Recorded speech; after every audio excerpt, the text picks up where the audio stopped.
Hello friends, എല്ലാവർക്കും ചെമ്മനൂർ പൂവിൻ്റെ പുതിയൊരു വീഡിയോയിലേക്ക് സ്വാഗതം. എപ്പിസോഡിൻ്റെ തുടക്കത്തിൽ തന്നെ കാണിക്കുന്ന ശ്രുതി തൻ്റെ താലിമാല പണയം വെച്ചല്ലോ, അതും ശ്രുതിയുടെ കടം വീട്ടുന്നതിന് വേണ്ടിയിട്ടാണെന്നൊക്കെ അറിയുമ്പോഴത്തേക്കും ചന്ദ്രയ്ക്കും ശ്രുതിക്കൊക്കെ ഭയങ്കര സന്തോഷമാവുന്നുണ്ടെങ്കിലും ഉള്ളിൻ്റെ ഉള്ളിൽ വിഷമം തോന്നും കേട്ടോ. പിന്നീട് നമ്മുടെ ശ്രുതിയുടെ അടുത്ത് നിന്നിട്ട് ചന്ദ്ര പറയുന്നുണ്ട്, നീ എന്നുകൊണ്ട് സങ്കടപ്പെടുകയൊന്നും വേണ്ട, നിനക്ക് വേണ്ടിയുള്ള താലിമാല ഞാൻ മേടിച്ചു തരാം, ബാമ്മയുടെ കയ്യിൽ നിന്നുള്ള പണം കൊണ്ടൊക്കെ മേടിച്ച് തരാം എന്നൊക്കെ പറയുന്നത് കേൾക്കുമ്പോഴത്തേക്കാണ് വർഷ ആ വഴിക്ക് വരുന്നത് കേട്ടോ. വന്ന ഉടനെ തന്നെ വർഷ പറയുന്നുണ്ട്, ആൻറ്റി എന്താണ് ആൻറ്റി ഇങ്ങനെയൊക്കെ സംസാരിക്കുന്നത്, എന്ത് ചെയ്താലും എന്തിനാണ് രേവതി ചേച്ചീനെ കുറ്റം പറയുന്നത്, രേവതി ചേച്ചീനെ കുറ്റം പറഞ്ഞത് കേട്ട് ആൻറ്റിക്കൊരു സമാധാനമില്ലല്ലേ എന്നൊക്കെ ചോദിക്കുമ്പോഴത്തേക്കും നിനക്കറിയാൻ പാടില്ല ചേട്ടാ വർഷ രേവതിയുടെ സ്വഭാവം എന്ന് ചന്ദ്ര പറയുന്നുണ്ട്. വേഗം തന്നെ വർഷ പറയുകയാണ്, ആൻറ്റി ഒന്നും പറയണ്ട, എന്തൊക്കെ പറഞ്ഞാലും താലിമാല പോയതിൻ്റെ പേര് രേവതി ചേച്ചിനെ കുറ്റം പറയേണ്ട കാര്യമൊന്നും ഉണ്ടായിരുന്നില്ല. എൻ്റെ ഡബ്ബിംഗ് സ്റ്റുഡിയോയിൽ തന്നെ പല സീരിയലിലും ഞാനിതുപോലെ താലിമാല പണയം വെച്ച സമയത്ത് ഇമോഷണലായിട്ട് സംസാരിച്ചിട്ടുണ്ട്. പക്ഷേ ഇവിടുത്തെ നിങ്ങൾ സംസാരം കേട്ട സമയത്ത് എനിക്ക് സങ്കടമല്ല തോന്നിയത്, തമാശയാണ് തോന്നിയത് എന്നൊക്കെ പറഞ്ഞിട്ട് വർഷ അവിടെ നിന്ന് പോവുകയാണ്. വർഷ പോയതിൻ്റെ തൊട്ട് പിന്നാലെ തന്നെ ശ്രുതിയോടായിട്ട് ചന്ദ്ര പറയുന്നുണ്ട്, ഇവൾ എന്തൊക്കെയാണ് വിളിച്ച് പറഞ്ഞിട്ട് പോകുന്നത്, രേവതി നല്ല കൈവിഷം വർഷയ്ക്ക് വെച്ച് കൊടുത്തിട്ടുണ്ട്, ഇവൾ പറയുന്നതിന് തക്ക മറുപടി ഞാൻ പറയാത്ത എന്തുകൊണ്ടാണെന്ന് അറിയാമോ എന്നൊക്കെ ചന്ദ്ര ചോദിക്കുന്ന സമയത്ത് പേടിച്ചിട്ടല്ലേ എന്ന് ശ്രുതി ചോദിക്കുന്നു. പേടിയോ? എനിക്കോ? എന്നെ ശരിക്കും മനസ്സിലാവാഞ്ഞിട്ടാ, ഞാൻ ആരാണെന്ന് നിനക്കോ വർഷയ്ക്കോ ഒന്നും തന്നെ മനസ്സിലായിട്ടില്ല എന്നൊക്കെ ചന്ദ്ര പറയുന്ന കേൾക്കുമ്പോഴത്തേക്കും ശ്രുതി ഒന്ന് പരിഭ്രമിക്കുന്നുണ്ട്. പിന്നീട് കാണിക്കുന്ന ശ്രുതി പുള്ളി വിടാതെ തന്നെ വീട്ടിലുണ്ടായ സംഭവങ്ങളെല്ലാം തന്നെ മേരിയോട് പറയുന്ന സമയത്ത്, നിന്റെ അമ്മായിയമ്മ നിനക്ക് താലിമാല മേടിച്ച് തരാമെന്ന് പറഞ്ഞ സമയത്ത് നിനക്ക് സമ്മതിച്ചാൽ പോരായിരുന്നു എന്ന് ചോദിക്കുമ്പോഴത്തേക്കും, ആ താലിമാല മേടിച്ചതിൻ്റെ പേരിൽ പിന്നീട് അവിടെ ഉണ്ടാകാൻ പോകുന്നത് എന്താണെന്ന് എനിക്ക് നന്നായിട്ട് അറിയാം.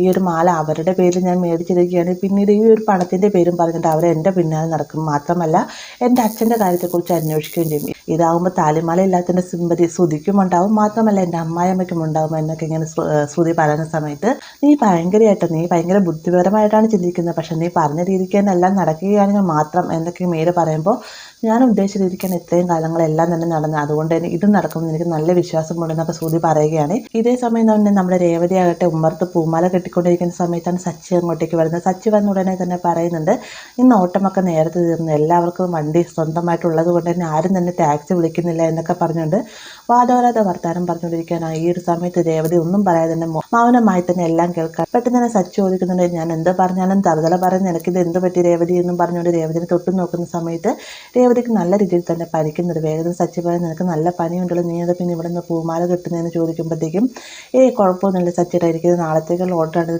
കെട്ടിത്തീർത്തേ മതിയാവൂ എന്നൊക്കെ രേവതി മറുപടി പറയുന്നുണ്ട്. ഇനിയിപ്പോൾ എന്നാലും പൂമാലയുടെ പുറകെ പോകുന്നു വേണ്ട, നീ റൂമിൽ പോയി റെസ്റ്റ് എടുക്കുകയെന്ന് പറയുമ്പോഴത്തേ റൂമിൽ അമ്മയാണെന്ന് നമ്മുടെ രേവതി മറുപടി പറയുകയാണ്.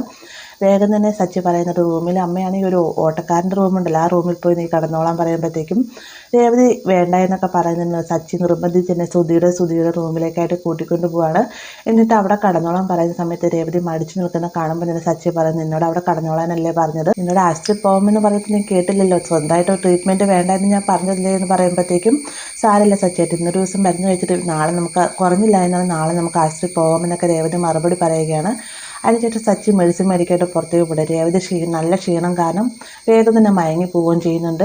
ഇതേ സമയം തന്നെയാണ് പണിയൊക്കെ കഴിഞ്ഞിട്ട് നമ്മുടെ ശ്രുതി അങ്ങോട്ടേക്ക് വരുന്നത്. ശ്രുതിയാണെങ്കിലോ നല്ല രീതിയിൽ തന്നെ ക്ഷീണിതനാണ്, എനിക്ക് ഇന്ന് റെസ്റ്റ് എടുക്കണമെന്നൊക്കെ പറഞ്ഞുകൊണ്ടാണ് കയറി വരുന്നത്.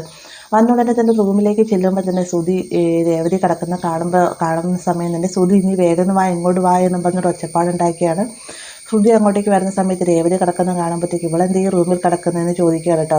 എനിക്കറിയാൻ പാടില്ല, ഞാൻ വന്ന സമയത്ത് ഇവിടെ കിടക്കുന്നെന്ന് ശ്രുതി മറുപടി പറയുകയാണ്. പെട്ടെന്ന് തന്നെ അമ്മേ എന്നും പറഞ്ഞുകൊണ്ട് നമ്മുടെ ചന്ദ്രയെ അങ്ങോട്ടേക്ക് വിളിച്ചു വരുത്തും. ചന്ദ്ര കാര്യം തിരക്കുന്ന സമയത്ത് അമ്മ ഇതൊന്നും കാണുന്നില്ലേ എന്ന് പറഞ്ഞുകൊണ്ട് രേവതിയെ ചൂണ്ടിക്കാണിക്കാണ്ട് ഇവളെന്താ ഇവിടെ വന്ന് കിടക്കുന്നതെന്ന് ചോദിക്കുമ്പോൾ, എനിക്കറിയാൻ ഞങ്ങളും അതേക്കുറിച്ച് തന്നെ സംസാരിച്ചുകൊണ്ട് തന്നെ ശ്രുതി പറയുന്നുണ്ട്. പെട്ടെന്ന് തന്നെ ചന്ദ്ര പറയാനാവോ, അവൾ നേരത്തെ മുറിയെടുത്തായിരിക്കും, നിങ്ങൾ വന്നേക്കാളും മുന്നേ ഇങ്ങനെ കയറി കിടക്കുകയാണ്, പിന്നെ ഈ റൂമിൻ്റെ കാര്യത്തിൽ ആരും തന്നെ ഒന്നും പറയുകയില്ലെന്നായിരിക്കും അവളുടെ വിചാരം എന്നൊക്കെ ഇങ്ങനെ ചന്ദ്ര പറഞ്ഞുകൊണ്ടിരിക്കുന്ന സമയത്താണ് ഇവരുടെ ഒച്ചപ്പാടും ബഹളം കേട്ടുകൊണ്ട് രവി അങ്ങോട്ടേക്ക്. രവി വന്ന ഉടനെ തന്നെ ചോദിക്കുന്നത്, എന്താ എവിടെയെന്ന് ചോദിക്കുമ്പോഴത്തേക്കും, കണ്ടില്ല അച്ഛാ, ഞാനിന്ന് റെസ്റ്റ് എടുക്കാൻ വേണ്ടി വന്ന സമയത്ത് ഇവിടെ കയറി കടന്നുറങ്ങിയാണെന്ന് പറയാം കേട്ടോ. പെട്ടെന്ന് രവി പറയുന്നുണ്ട്, രേവതി സമയമില്ലാത്ത സമയത്ത് കിടക്കുന്നുണ്ടെങ്കിൽ അവൾക്ക് എന്തെങ്കിലും ഒരു ബുദ്ധിമുട്ടുണ്ടാവും, നിങ്ങൾ ആരും തന്നെ അവളെ ശല്യം ചെയ്യേണ്ടതില്ല എന്ന് പറയുമ്പം, അതെങ്ങനെ ശരിയാകും അച്ഛൻ, ഞാൻ ബിസിനസ്മാനല്ലേ, എനിക്ക് ഭയങ്കര അതിൻ്റേതായ ടയർഡ് ക്ഷീണവും എല്ലാം തന്നെ ഉണ്ടെന്നൊക്കെ പറയുമ്പോഴത്തേക്കും, ഒക്കെ ഹാളിൽ പോയി കിടക്കാൻ പാടില്ല, ഈ ഒരാഴ്ച രേവതിയുടെ സച്ചീരമല്ലേ ഈ ഒരു റൂമെന്നൊക്കെ പറയാണ്ട് രവി, എന്നെ കൊണ്ട് അത് സാധിക്കില്ല അച്ഛൻ, എനിക്ക് ഹാളിലൊന്നും പോയി കിടക്കാൻ പറ്റില്ല, ശ്രുതി തറപ്പിച്ചെന്നെ പറയുകയാണ്. പെട്ടെന്ന് തന്നെ രവി പറയുന്നത്, എന്തായാലും ഇന്ന് രേവതി മോൾ അവിടെ കിടക്കട്ടെ, ആരും തന്നെ രേവതിയെ ശല്യം ചെയ്യേണ്ട എന്ന് പറഞ്ഞിട്ടാണ് അവിടെ നിന്ന് പോകുന്നത്.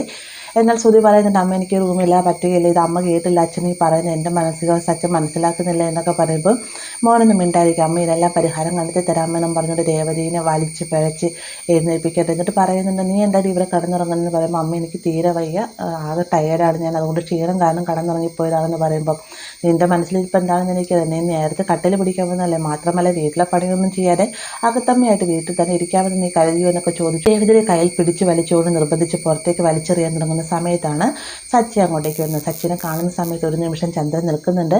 ആ ഒരു സമയത്ത് സച്ചി ദേഷ്യത്തോട് വന്നിട്ട് രേവതിയെ തൻ്റെ പിന്നിലേക്ക് മാറ്റി നിർത്തിയിട്ട് ചോദിക്കും, നിങ്ങൾ എന്തേ കാണിക്കുന്നത്, രേവതിക്ക് പാടില്ല, നിങ്ങൾക്ക് അറിയാൻ പാടില്ല എന്നൊക്കെ ചോദിച്ചുകൊണ്ടിരിക്കുന്ന സമയത്താണ് ഈ ഒരു ബഹളം കേട്ടുകൊണ്ട് രവിയും ശ്രീകാന്തും വർഷയെല്ലാം അങ്ങോട്ടേക്ക് ഇരുന്നത്. വർഷ വേഗം വന്നിട്ട് ചോദിക്കുന്നത്, രേവതിക്ക് പാടില്ല, എന്ത് പറ്റിയെന്ന് ചോദിച്ചുകൊണ്ട് ദേഹത്ത് പിടിക്കുന്ന സമയത്തോ രേവതിക്ക് ഭയങ്കര പനിയാണ്, രേവതിക്ക് ആശുപത്രി പോകാൻ പാടില്ല എന്നൊക്കെ ചോദിക്കുമ്പോൾ രവി പറയുകയാണ്, ഞാൻ നിങ്ങളോട് പറഞ്ഞല്ലേ രേവതി മോളെ എഴുന്നേൽപ്പിക്കരുത്, എന്തെങ്കിലും അസ്വസ്ഥതയില്ല കിടക്കില്ല എന്ന് പറഞ്ഞതല്ലേ, സച്ചി നീ രേവതി മോളെ അങ്ങോട്ട് ആശുപത്രി പോയില്ലേ എന്ന് ചോദിക്കുമ്പോൾ എൻ്റെ അച്ഛൻ ഞാൻ പറഞ്ഞതാണ് ആശുപത്രി പോകുന്നത്, പക്ഷേ ഇവളാ പറഞ്ഞ് ഇന്നൊരു ദിവസം മരുന്ന് കഴിച്ച് നോക്കാമെന്ന്, അതുകൊണ്ട് തന്നെയാണ് മെഡിസിൻ മേടിക്കാൻ പോയ സമയത്ത് ഇവളൊന്ന് റെസ്റ്റ് എടുത്തോട്ടെ എന്ന് വിചാരിച്ച് ഞാൻ ഈ റൂമിൽ കൊണ്ടുപോയി കിടത്തിയത്, അതിന് വേണ്ടിയിട്ടാണ് ഇവരിവിടെ കിടന്ന് ഒച്ചപ്പാടുണ്ടാക്കി അച്ഛൻ കേട്ടതല്ലേ എന്നൊക്കെ സച്ചി ചോദിക്കുന്ന സമയത്ത് നിന്നോട് എന്തൊക്കെ പറയുന്നത് കാര്യമില്ലല്ലേ ചന്ദ്ര എന്ന് രവി ചോദിക്കുന്നുണ്ട്. എല്ലാം ഇവളുടെ അഭിനയമാണ്, നിങ്ങൾക്ക് അറിയാൻ മേളാഞ്ഞിട്ടാണ് ഇവളെ എന്നൊക്കെ പറഞ്ഞുകൊണ്ട് രേവതിനെ കുറ്റപ്പെടുത്തി ചന്ദ്ര സംസാരിക്കുന്ന സമയത്ത് നിങ്ങൾ എൻ്റെ അമ്മയായി പോയതുകൊണ്ട് മാത്രമാണ് ഞാൻ മറുപടി നൽകാത്തതെന്ന് പറയുകയാണ് കേട്ടോ.